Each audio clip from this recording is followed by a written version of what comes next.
tracking. Kita nggak punya misalnya national roadmap dari ekonomi kita.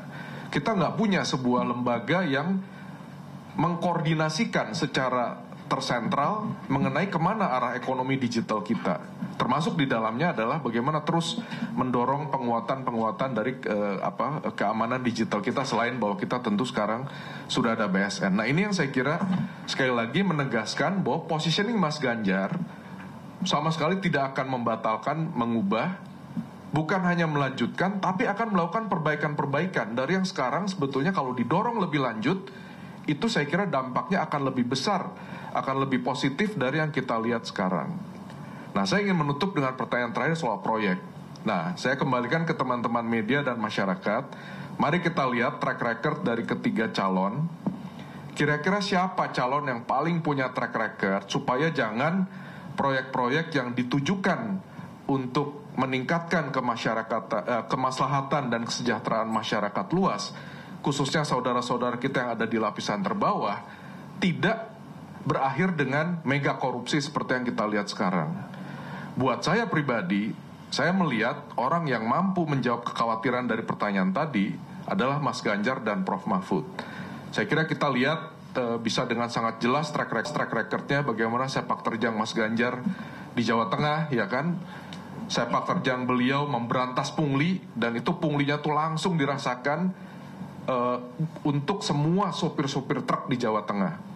Bagaimana beliau melabrak pembangunan kontraktor pembangunan sekolah yang ternyata bermain spek, sehingga spek bagi siswa-siswa sekolah di Jawa Tengah itu tidak mendapatkan kualitas yang seharusnya. Kita lihat Prof. Mahfud, saya kira udah banyak sekali gebrakan-gebrakan beliau, dan yang terakhir kan juga luar biasa gitu ya. Jadi saya kira track record adalah sebuah jawaban yang sangat crystal clear untuk menjawab pertanyaan tadi dari siapa namanya tuh? Dari Devi gitu, bahwa kalau ini jangan-jangan jadi proyek nanti cuma akan berakhir dengan sebuah korupsi besar. Nah, saya kira disinilah pentingnya kita memilih pasangan calon presiden dan wakil presiden yang jelas-jelas memiliki track record, ya bukan cuma berjanji loh, yang sudah membuktikan bahwa mereka sudah menjalankan berbagai program untuk membantu masyarakat, khususnya mereka yang ada di lapisan terbawah, dan tidak berakhir dengan ujung-ujungnya korupsi besar yang hanya menguntungkan segelintir orang gitu. Mungkin itu tambahan dari saya. Terima kasih. Izin menambahkan sedikit aja.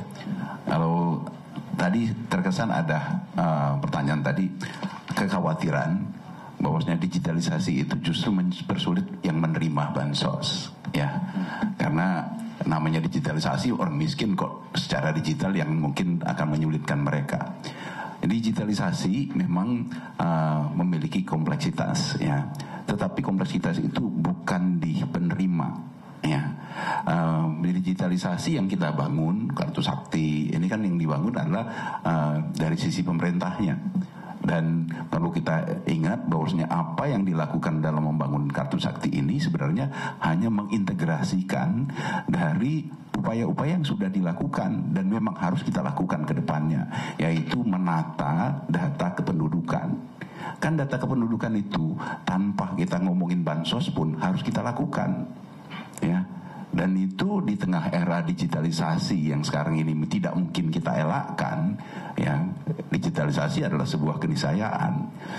Maka penataan data kependudukan itu adalah sebuah keniscayaan yang harus kita gabungkan dengan digitalisasi.